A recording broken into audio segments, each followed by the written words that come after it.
So for part 2 of our video, Sean just got done talking about the web scraping part, and now we're going to compare it to the Twitter analysis.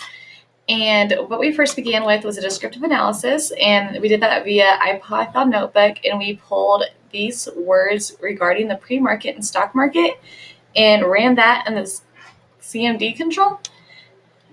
And then by doing that, we did our descriptive analysis, and we found out we collected 2,472 tweets, and we were able to see the most active Twitter users as well as the majority were in English.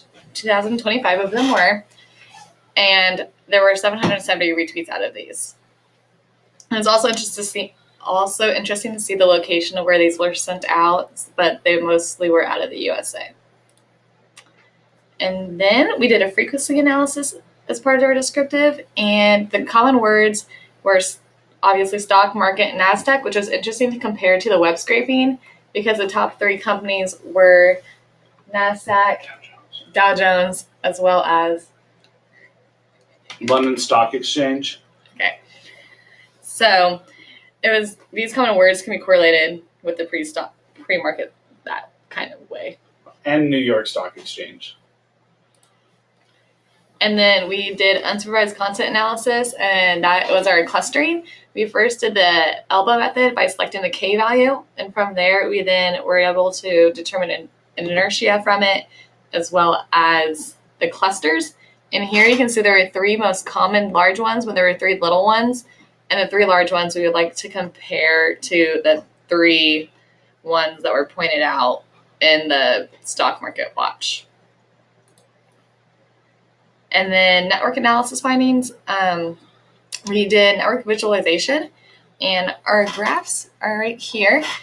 And so right here you can tell there's a large cluster here, and then so that could indicate that something large was happening in the stock market that day, and so a lot of people were tweeting about it. And there's another little one over here, and then all the other ones are just kind of things that people are tweeting about, but nothing necessarily big affected the stock market that day. And this is just another view of it. And then we also just pulled from Gephi the metrics about it. And then over here, it just goes over it and shows how the centrality of it and how close that people are that are tweeting and the path and the distances.